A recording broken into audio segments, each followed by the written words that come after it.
नमस्कार दोस्तों, स्वागत है आपका अपने YouTube channel GSP online study में।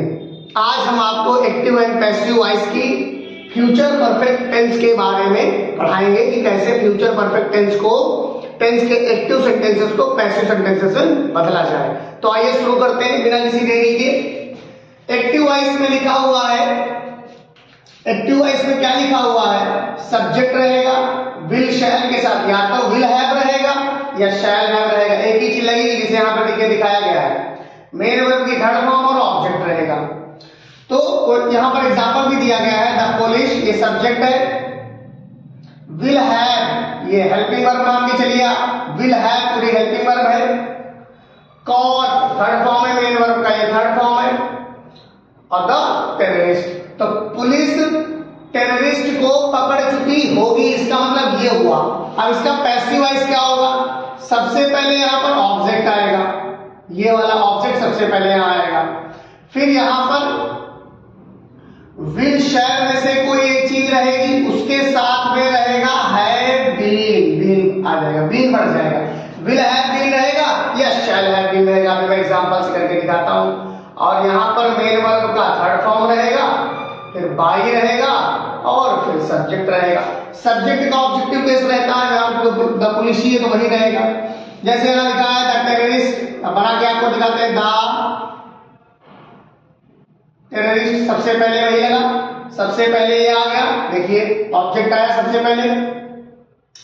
फिर यहां लगा देंगे विल हैव बीन। अब देखिए एक ही चीज मैंने कहा था आएगी, चाहे विल हैव बीन आ जाए या शैल हैव बीन आ जाए। तो यहां पर टेररिस्ट है तो टेररिस्ट के साथ में विल हैव बीन लगेगा, आई बी के साथ शैल हैव बीन लगता है, बाकी सबके साथ विल हैव बीन ही लगेगा। और will have been caught C A U G H T caught by the police. बात समझ रहे? तो ये क्या हुआ कि जो टेररिस्ट था वो पुलिस के द्वारा पकड़ा जा चुका है। ये है सिस्टम इसका। तो अब देखिए ये हो गया। अब निगेटिव का देख लीजिए। निगेटिव में क्या दिया गया है? सब्जेक्ट रहेगा, विल शैल के बीच में नॉट, विल शैल के बाद में नॉट लग जाएगा, उसके बाद हैव लगेगा। या तो विल नॉट हैव होगा ऐसे या शैल नॉट हैव होगा।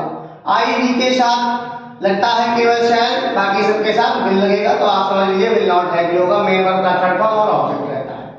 लिखा है the chemist will not have close the shop, जो केमिस्ट है वो दुकान नहीं बंद कर चुका होगा, है ना। तो इसका पैसिव क्या होगा? सबसे पहले ऑब्जेक्ट होगा, फिर विल या शैल में से कोई एक चीज लगाएंगे, विल शैल में से एक चीज लगाएंगे, नॉट लगेगा और हैव लगेगा, इसमें बीन भी बढ़ जाएगा। मेन वर्ब की थर्ड फॉर्म हो जाएगी, बाई लगेगा और सब्जेक्ट लग जाएगा। ये बात मान के चलिए कैसे बनेगा ये?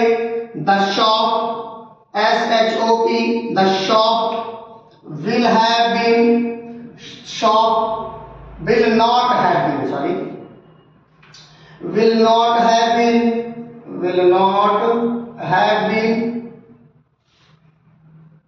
closed by the chemist। ये आपका बन गया। देखिए the shop will not have been closed by the chemist, दुकान केमिस्ट के द्वारा नहीं बंद कर की जा चुकी होगी। बात समझ रहे होंगे? तो बहुत आसानी समझ में आ रहा होगा सब कुछ बढ़िया। अब यहां पर आ जाइए, यहां पर क्या लिखा है? Active passive interrogative first type है। यहां एक्टिव पैसिव, एक्टिव का है विल लगेगा, शैल लगेगा, कोई चीज लगेगी, सब्जेक्ट लगेगा, हैव लगेगा, मेन वर्ब का थर्ड फॉर्म ऑब्जेक्ट होता है। सेंटेंस क्या है? Will they have painted the whole house, क्या वो पूरा घर पेंट कर चुके होंगे? तो इसका पैसिव वॉइस कैसे बनाएंगे हम बच्चों, समझिएगा। सबसे पहले आपका विल शैल में से कोई एक चीज रहेगी, विल शैल रहेगा, फिर ऑब्जेक्ट रहेगा, ऑब्जेक्ट रहेगा, फिर हैव रहेगा, फिर बीन रहेगा। हैव बीन एक साथ लगा देंगे, will have been, shall have been होगा कोई एक ही चीज। मेन वर्ब की थर्ड फॉर्म प्लस बाई लग जाएगा और फिर आपका सब्जेक्ट हो जाएगा। जो ये वाला सब्जेक्ट है वो बाई के साथ में यूज होगा। एग्जांपल क्या है? यहां पर हो जाएगा विल द, देखो विल लगाया मैंने, ऑब्जेक्ट ले गया। द होल हाउस, ऑब्जेक्ट हमारा क्या है? The whole house, will the whole house have been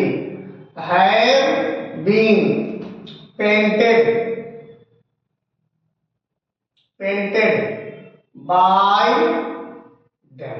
देखा, ये सब्जेक्ट था, इसका ऑब्जेक्टिव कैसे यहाँ लग गया, जैसा कि मैं हर उसमें आपको बताया हूं।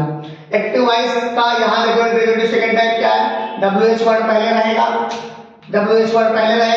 फिर उसके बाद विल हैव बीन रहेगा। देखो will have subject, will have नहीं, विल शैल, यहाँ पर विल या शैल रहेगा, विल या शैल हैव मेन वर्ब का third form object.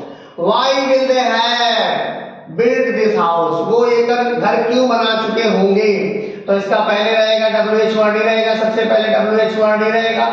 WH word के साथ में क्या रहेगा बच्चों, यहाँ पर will रहेगा या तो shall रहेगा, चीजें लगभग सब वही है। अब यहाँ पर ऑब्जेक्ट लग जाएगा, ऑब्जेक्ट के साथ में have been लग जाएगा, हैव बीन के साथ में मेन वर्ब की थर्ड फॉर्म लग जाएगी, प्लस बाई लग जाएगा और सब्जेक्ट आ जाएगा, क्वेश्चन मार्क लग जाएगा। बात समझ रहे? तो भाई यहाँ पर इसका एग्जांपल देख लो कैसे बनेगा। WH वर्ड रहेगा मतलब वाई तो रहेगा, वाई विल भी रहेगा, why will this house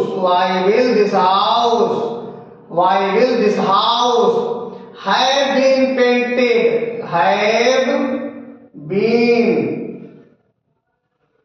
painted by them।